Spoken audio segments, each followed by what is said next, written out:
ঈদের সময় আমি কোনো কিছু মুখে নিতে পারি না, তখন মনে হয় বাবা মা কোথায় আছে। আমি ছোট থেকেই বড় হয়েছি, একটা জিনিস খুব কষ্ট পাই যখন আমার ঈদটা আসে। আপনার নাম কি? রসনারা বেগম। রওশনারা। আপনার বাবার নাম? আব্দুর রশিদ। মায়ের নাম? মাফিয়া বেগম। বাবা কি কাজ করতেন? রাজমিস্ত্রি। রাজমিস্ত্রি। আর মা? মা চকলেটের কারখানায় কাজ করতেন। এটা কি ফরিদপুরেই? না, ঢাকাতেই থাকতাম আমরা, ঢাকাতেই লালবাগ থাকতেন। কেল্লার। ঠিকানা বলছেন আপনি ফরিদপুর না? জি আপনি ভয় পাচ্ছেন কেন? হ্যাঁ, না, এতদিন তো আপনার একটু মোবাইলে দেখছি, এজন্য আজকে সামনে সামনে কিন্তু একটু ভয়ঙ্কর নাকি? না। মন খুলে বলেন কি হয়েছে, ঠিক আছে? আসসালামু আলাইকুম প্রিয় দর্শক এবং শ্রোতা, আল্লাহ সর্বাবস্থায় আমাদের সবার মঙ্গল করুন, সবসময়ের মতো সেই দোয়া এবং শুভকামনা জানিয়ে শুরু করছি। আপনারা জানেন যে আপন ঠিকানা মানেই হচ্ছে পরিবারে ফিরে যাওয়ার অনুষ্ঠান। যারা ছোটবেলায় হারিয়ে গেছেন তাদেরকে আমরা এই অনুষ্ঠানের মাধ্যমে পরিবারে ফেরাই, এবং আপনাদের দোয়াতে আমরা 450 ক্রস করে গেছি বিগত 4.5 বছরে। ছেলে মেয়ে পরিবারে ফিরেছে। এই সংখ্যা হয়তো 500-র কাছাকাছি চলে যাবে ইনশাআল্লাহ, যদি আল্লাহ চায় তো 500 হয়তো ক্রস করে যাবে। আমরা খুব আল্লাহর নাম নিয়েই বলবো যে খুব আত্মতৃপ্তি নিয়ে বলতে পারবো যে আমাদের এই জীবন দশায় আমরা 500 জন ছেলে মেয়ে যারা পরিবার থেকে হারিয়ে গিয়েছিলেন, শেকড় থেকে হারিয়ে গিয়েছিলেন, তাদেরকে আমরা শেকড়ে সন্তান দিতে পেরেছি। আপনারা অনেকেই বলেন যে এটা একটা মহৎ কাজ, আমিও বিশ্বাস করি এটা একটা মহৎ কাজ, এবং ইট শুড বি রিওয়ার্ডেড। সেই জায়গাটা থেকে আমি সবসময় বলি যে আল্লাহ যেন আমাদেরকে রিওয়ার্ড দেন। এছাড়া আমার কারো কাছ থেকে আসলে কোনো প্রত্যাশা নাই যে এই জায়গা থেকে আমার রিওয়ার্ড আসা উচিত। No, never. আল্লাহ যদি একটু মাফ করেন আমাদেরকে, তাহলে আমাদের এই অনুষ্ঠানের সবচেয়ে বড় সার্থকতা। এখন কথা হলো, আপনি যদি অনুষ্ঠানে অংশগ্রহণ করতে চান দয়া করে ফোন করবেন। আমাদের ফোন নাম্বার হচ্ছে 09639888877। কথা বাড়াচ্ছি না, কে রয়েছে আমার সঙ্গে একটু জানি। আপনার নাম কি? নামটা বলেন। রেখা। রেখা। জি। রেখাটা কি বাপ মায়ের দেয়া নাম? না, বাপ মায়ের দেয়া নামটা কি? রসনারা বেগম। রওশনারা। হ্যাঁ। আপনার বাবার নাম? আব্দুর রশিদ। রশিদ। মায়ের নাম? মাফিয়া বেগম। মাফিয়া বেগম। ওকে। আপনার ঠিকানা বলছেন আপনি ফরিদপুর না? জি। ফরিদপুর ছাড়া কিছু মনে নাই? কোনো গ্রামের নাম, থানার নাম, না, থাকার নাম কিচ্ছু মনে নেই? বাবা কি কাজ করতেন? রাজমিস্ত্রি। রাজমিস্ত্রি। আর মা? মা চকলেটের কারখানায় কাজ করতেন। এটা কি ফরিদপুরেই? না, ঢাকাতেই থাকতাম আমরা, ঢাকাতেই লালবাগ থাকতেন। কেল্লার। লালবাগ কেল্লার মোড়ে থাকতেন। গল্পটা বলেন কি হয়েছে একবার প্রথম থেকে। আমি তখন, আমার বয়স তখন 6 বছর। তো তখন মনে করেন আমার মা নান তখন চকলেট কারখানায় কাজ করতো। তো আমি এক সময়, সেটা ঈদের দিন ছিল না ঈদের পরের দিন ছিল আমি বলতে পারি না, বাট আমার মনে নাই। তো একদিন আমার পাশের এক আন্টি ভাড়া থাকতেন, উনি পরে বলতেছে আমার আম্মুকে যে ভাবি আপনার মেয়েকে নিয়ে আমি আমার মার বাসায় বেড়াতে যাব। তা আমার মা তখন বিশ্বাস করে বলছে আচ্ছা ঠিক আছে নিয়ে যান। তারও আবার ছোট একটা মেয়ে ছিল সাথে। তো ওনার রিক্সায় করে উনি আমারে নিয়ে গেছে ঠিকই, আমারে আর তার মেয়েরে বসে ও তার মার সাথে কথা বলতেছিল। পরে এখন ওই রিক্সায় করে আবার সে কোথায় যেন গেল, যাওয়ার পরে এখন আপনার ওই রিক্সা ছেড়ে দিয়া এই টেম্পুতে উঠছে। আপনি সাথে ছিলেন? হ্যাঁ, আমি রিকশাতে ছিলেন? হ্যাঁ। তো ওইখান থেকে পরে যে টেম্পু ঠিক করলো, তা ওনার মেয়ে আর আমারে ওই টেম্পুতে উঠালো। উঠানোর পরে আমি বেশ কতখানি দূরে আসছি, তখন বেশি দূরে বলতে জানি না, এই আপনার মতিঝিল তখন থানা ছিল, মতিঝিল থানা বলে তখন। তো ওইখানে সে থামছে, ওই ওইখানে থামছে গাড়িটা। তো পরে ওখানে থামলে পরে তা আমি ওনারে বলছি যে আন্টি আমার খিদা লাগছে, বিকাল হয়ে গেছে। তো উনি বললো যে আচ্ছা ঠিক আছে তুই এখানে দাঁড়া, আমি তোর জন্য চিপস নিয়ে আসি। এটা বলে তখন উনি চলে গেছে, পরে আর উনি আসে নাই। তো ওইখান থেকে মনে করেন যে বিকাল থেকে সন্ধ্যা হয়ে গেছে, উনি তখনও আসে নাই। ওহো। মাগরিবের আজান, তখন তো আমি বুঝতাম না, তখন বয়স 6 বছর ছিল, বুঝি না। তো দেখছি যে পুরো অন্ধকার, আজান করতেছে। পরে পাশে যে দারোগা না পুলিশ ওনার বলে, তো ওনারা বলতেছে তুমি এখানে কান্দো কেন। তো আমি সব কিছু বললাম যে আমাকে এরকম একজন আইন রেখা গেছে। আচ্ছা, তারাও আমার সাথে অনেক ঘোরাঘুরি করলো, ওনারাও খোঁজাখুঁজি করছে, কিন্তু দেখে যে কোনো খবর নাই।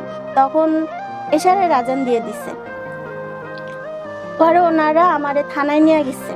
থানায় নিয়ে অনেকে খোঁজাখুঁজি করছে, পায় নাই। পরে ওনারা ওই থানাতে আমারে 2-3 দিন রাখছে। রাখার পরে তো দেখে যে অনেকেও যে পুলিশ তো অনেক খাবার থাকে না, তো আমি অনেক খিদায় কান্দাকাটি করি, অনেক সময় মার খাই, কেউ মার দেয়, কেউ বিস্কিট দেয়, তো আমার পেটের খিদা কমে না। তো তো ওই থানারে ওসি ছিলেন, যিনি আমাকে নিয়ে বড় করছে, উনি ওই দারোগায় ওই ওসি সাহেবরে বলছে যে এরকমের আমার একটা মেয়ে পাইছি, তো এরকমের কান্দাকাটি করে, আমাদের এখানে তো খাবার তেমন একটা থাকে না। তো উনি আমারে ওই সাহেব আমারে নিয়ে গেছে তার বাসায়। তো তখন আমার পরনে ছিল হলুদ রঙের একটা কামিজ, আর স্যান্ডেল ছিল কি না আমি বলতে পারি না, আমার খেয়াল নেই। তো উনি বাসায় নিয়ে যাওয়ার পরে ওনার ওয়াইফের কাছে দিলেন, যিনি আমাকে বড় করছে, আমার খালাম্মা।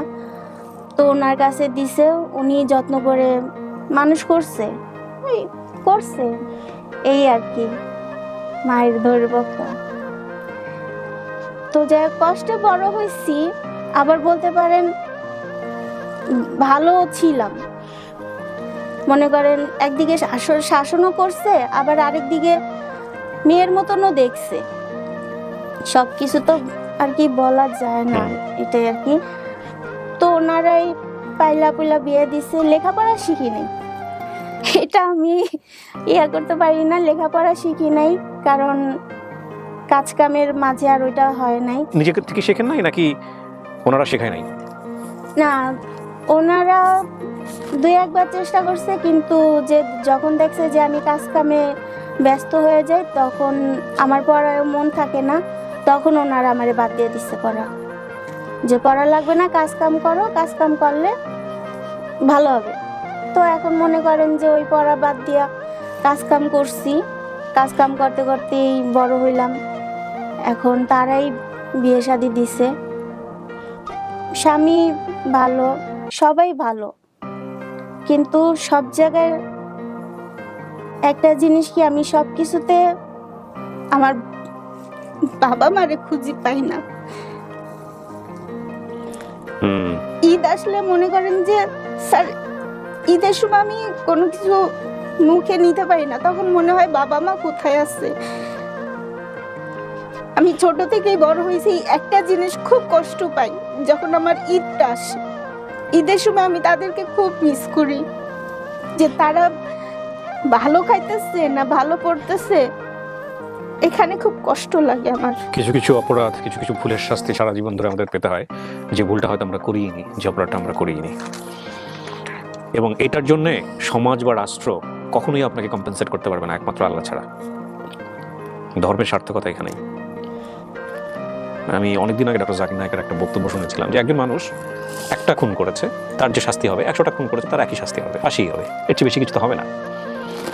কিন্তু কেবলমাত্র আল্লাহ চাইলে পারেন যে 100টা খুনের শাস্তি 100 বার ফাঁসি দেয়, 100 বার মেরে ফেলা। তিনি জীবিতও করতে পারেন, মেরেও ফেলতে পারেন। এখন দেখেন ওনার লাইফে যে ঘটনাটা ঘটেছে, ওনার বাবা মার কাছ থেকে একজন প্রতিবেশী আন্টি নিয়ে গেলেন, এখানে বাবা মা সতর্ক থাকতে পারতেন, হ্যাঁ ঠিক আছে, কিন্তু এরকম ঘটনা কি আমাদের সমাজে ঘটে না? অহরহ ঘটে।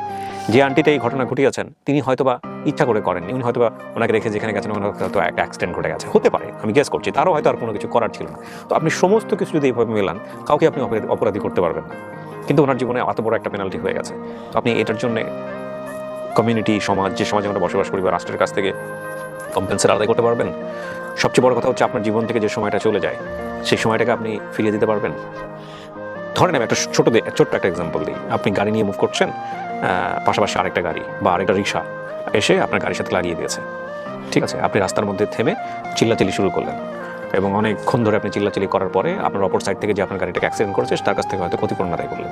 ক্ষতিপূরণ বলতে কি, আপনার গাড়িটা নষ্ট হয়ে গেছে, খুব একটা পার্টস, সেটার জন্য আপনি 5,000 টাকা জরিমানা, বা এটার জন্য আপনার যে পরিমাণ এনার্জি ব্যয় হলো, ধরেন আপনি পারলেন, ম্যাক্সিমাম ক্ষেত্রে পারা যায় না। আপনার কি মনে হয় ওখানে আপনার লস হয় নাই? দুই পক্ষেরই লস হয়েছে, সময়। এবং এই সময়ের কম্পেনসেট মানে কখনোই সম্ভব নয়। গুণীজনরা সবসময় একটা কথা বলেন যে জীবনের সবচাইতে দামি জিনিস হচ্ছে সময়। এই সময়টা রিটার্ন গেলে এটা কখনোই আর ফিরে পাওয়া যায় না। ওনার জীবনের, ওনার বয়স যদি এখন আমি ধরে নিচ্ছি আনুমানিক 35 বছর, 35 বছরের জীবনে যদি 5 বছর বয়সে ওনার পরিবার থেকে হারিয়ে গেছে, উনি অনেক কথা এখানে মুখ ফুটে বলতে পারেননি, সেটা হয়তো বা ওনার সার্কামস্টান্সেস থেকে সম্ভব না। ওনার 30 বছরের জীবনে ঘটন অঘটন যা ঘটেছে ওনার পরিবার ছাড়া, এটা কি কোনোভাবেই এই জীবন দশায় আর কেউ ওনাকে রিটার্ন দিতে পারবে? কখনোই পারবে না, এবং কখনোই সম্ভব না। কারণ এই 30 বছরের সাথে ওনার শৈশব জড়িয়ে আছে, ওনার কৈশোর জড়িয়ে আছে, ওনার সংসার জীবন জড়িয়ে আছে। উনি যেই জায়গায় হেঁটে হেঁটে আজকে চলে এসছে, সেই জায়গাগুলোকে ডিলিট করা যাবে না, কোনো খারাপ কিছু ডিলিট করা যাবে না, সব কিছু নিয়েই ওনাকে সামনের দিকে এগিয়ে যেতে হবে। তো এই শাস্তি আজীবন তাকে বয়ে বেড়াতে হবে, তাই না? তো সেখানে আমরা কিছুটা সময়ের জন্য হলেও চেষ্টা করি পরিবারে ফেরানোর জন্য। এবং আপনাদের কি মনে হয় যে আমাদের এখানে যারা পরিবারে ফিরে যান, অনেক পরিবারে ফিরে গেছেন, অনেকেই ভালো থাকেন না, অনেকেই সম্পর্কটাকে আগের মতো করে চর্চা করতে পারেন না, অনেকেই অনেক বড় রকমের ইমোশন নিয়ে আসেন যে আমি আমার মাকে ফিরে পেতে চাই, বাবাকে ফিরে পেতে চাই। কিন্তু যেই হারানোর পরে যেই বাবা যেই মাকে তিনি মনের মধ্যে পোষণ করে রেখেছিলেন, বাস্তবে ফিরে যাওয়ার পরে সেই বাবা সেই মাকে তিনি খুঁজে পান না। এই যে না পাওয়ার ব্যাপারটা, এটা কি আপনার মনে হয় বাবা মায়ের দোষ কিংবা সন্তানের দোষ? না, এই সময়ের দোষ। কারণ বাবা মা কিন্তু জন্ম দেওয়ার পরেই বাবা মা হয় না। বাবা মা সময়ের সাথে সাথে সাথে সাথে মনের মধ্যে পরিণত হয়, সম্পর্কের মতো। যে কোনো সম্পর্ক যেমন সময়ের সাথে সাথে পরিণত হয় এবং সেটা বিভিন্ন ঘাত প্রতিঘাত বাঁক বিভিন্ন কিছুর মধ্য দিয়ে যখন একটা পরিণত জায়গাতে আসে, হ্যাঁ, একটা গাছের মতো যদি আমি সহজ করে বলি, গাছে যেভাবে ধীরে ধীরে পরিপক্ক হয়, সম্পর্কটাও ঠিক ওরকম। তো এই যে মাঝখানে 30 বছরের গ্যাপ বা 40 বছরের গ্যাপ, এই গ্যাপটার কারণে মনটা তো শিশু অবস্থাতেই থেকে গেছে। তো ফিরে গিয়ে সে যে বাবা মাকে খোঁজে, সেই বাবা মাকে সে বাবাও হারিয়ে গিয়ে একসময় পর মনের দিক থেকে পাকাপোক্ত হয়ে গেছে, মাও পাকাপোক্ত হয়ে গেছে, সন্তানও তো ওই যে আগের জায়গাটায় পড়ে আছে। সুতরাং এখানে একটা মারাত্মক রকমের মনোজাগতিক ক্ল্যাশ চলে, যেটা হয়তো বা সে এক্সপ্রেস করতে পারে না। সুতরাং সবসময় সুখকর হয় না। তো এই যে সুখকর হলো না, পেয়েও যে না পাওয়ার যে বেদনাটা, এটার ক্ষতিপূরণ কে দেবে?